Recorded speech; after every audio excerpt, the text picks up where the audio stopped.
There are so many consumables in Marathon. The patch kit, shield charges, these are not hard to get. But what is even an OS debug and antivirus pack really?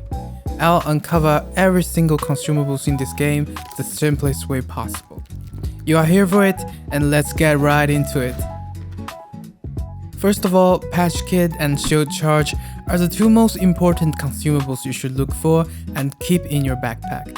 No matter you are looking for fights or sneaking around, you are gonna need those. Otherwise, you're gonna be found dead somewhere and probably near a glowing broccoli or blood-sucking robots. Depleted patch kits and depleted shield charges, which are the gray hills you can find on the ground, are your friends and they are definitely not depleted. The patch kit restores your health by a small amount, and the shield charge slowly recharges your shield, not to full though. Keep in mind that healing takes time in this game, not instant, just like in real life. These two can be found everywhere on every map. On the ground, in crates and loot boxes. Also, fighting the USC troops can now grant you a decent amount of that as well. They each stack up to 6 and will be sold upon exfil for credits, not hoardable though. You should definitely pick up some for repairing minor damages, so you don't have to waste your better health on bug stings. And here we have our green tier and blue tier patch kit. The main difference between them are how much health each kit could restore. The green one restores some health better than the depleted gray one, and the blue one restores even more. Shield charge works a tad different than the patch kit. Both green and blue tiers recharge all your shields to full, no matter you're running with a green or purple shield implant. It's just the blue tiers charges faster than the green one. So patch kits differentiate into how much, and shield charges differentiate into how fast. Except for the gray one, which only restore a part of your shield. And lastly, the king of kings, Panacea kit. Being the one and only purple tier healing item, it will fully restore all your stats, your HP, your shield, and all the other craps you're bearing with, which are called hazardous status effects. We're gonna get into that later. For now, this is the ultimate med that could fix it all at once. The mechanics kit and OS debug, the two little square packs that could clear debuffs from you. Something you always wish you had but often not. The mechanics kit will remove every debuff that mechanically affects your shell, or physical debuffs if you will, like overheat or toxins. And it will also maximize your hardware status for a while, which means during the time this blue icon is on, all physical debuff you encounter next will last shorter. Remember the glowing broccoli we talked about earlier? That's one of the most annoying things that will give you the toxin debuff. It's really a pain in the ass running into those on Dire Marsh and Parameter, but thankfully you've got your mechanics kit. Clear that right off and you are also more resilient against this type of hazardous effect, such as toxin, overheat, and also immobilize. Let's move on to OS debug. OS debug works exactly the same way, but it clears your system debuff or software debuff.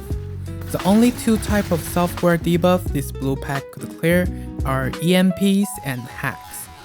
You often find yourself with a EMP debuff when you get hit, obviously, with an EMP grenade or a triage using the overcharge ability cracking your shield.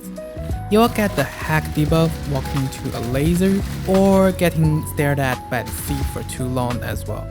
There will be an obvious indication and annoying effects on your screen, and that's your cue to use an OS debuff. It will also maximize your firewall, which is the software version of the hardware status.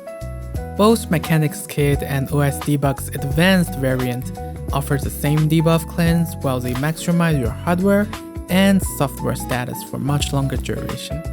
Powerful utility if you have them in hand. They can be found in runs, or you can either buy or barter for them from New Caloric in the armory. The Signal Jammer is the ultimate stealth utility at your disposal. Although it might look like all it does is make you look pixelated and harder to see, it has so much more to offer. Once you pop the signal jammer, you are visibly blurred and free from everything that scans you, and sensors that detects you as well. Recon scans and TAD scans will not pick you up, enemy players can no longer ping you, and the best part is that you can also directly walk through claymores, proximity sensors and lasers without triggering any of them. That's insane if you want to sneak around and catch your enemies off guard. The signal jammer will also block the auto-locking feature of the V22 Volt thrower and the V75 Scar if you haven't noticed. Thermoscopes will also not pick you up. You could find them in runs, but they recently made it purchasable from New Caloric for just 450 credits. It's worth it for the price and the capabilities. I recommend just buy them and bring them with you. The cardio kick. As the name suggests, it does exactly what it said. It will temporarily increase your hit capacity and your agility stats. It makes you walk faster, jump higher for an extended period of time.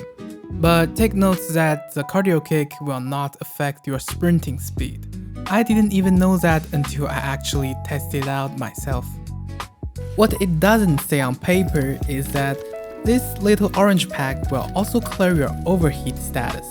Even the depleted cardio kick that you can find anywhere in runs will also decrease your overheat bar by a lot. They are great in fights and running around, so definitely pick some up if you are athletic. You can get this from Maida in the armory if you unlock the faction upgrade. The energy amp is the one that increases your prime and tactical abilities recharge rates. Popping an energy amp will not only increase the charging speed of your abilities, it will also instantly cut down the cooldown timer by a lot. Imagine surprising your enemies with 2 instant revive, that would be a game changer. But unfortunately, popping another energy amp will not cut down the timer again if you already have the energy amp status. Personally, I think the purpose of this item is for covering mistimed encounters. You can find them in runs, enemy dead boxes, and also purchasable through Sekiguchi Genetics Armory once you have it unlocked. The antivirus pack. As buffer against hostile data corruption, it said. Not very beginner friendly, I suppose. To translate that into English is that this thing has a little bar right above your health bar to prevent the damage from entering the lockdown areas. The lockdown is an event that takes place in Dire Marsh, the hovering book that opens and beams down if you remember. Entering the lockdown zone without the little bar will quickly deduct your health and also shields.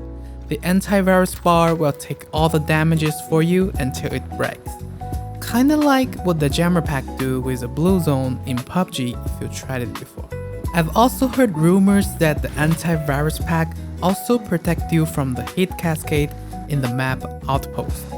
It will not work, consider that's environmental damage, not zones with bad Wi-Fi.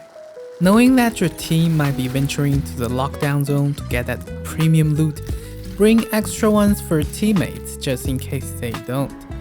At least that's what I encountered, and I'm grateful that my teammates dropped me some. The triage drones will also share the antivirus buff when the triage in your team popped one. Pretty neat, right? The self-revive kit. Like in any other games, it allows you to revive yourself when you are knocked down. Also like in any other games, it makes a loud and distinctive noise when you are reviving yourself.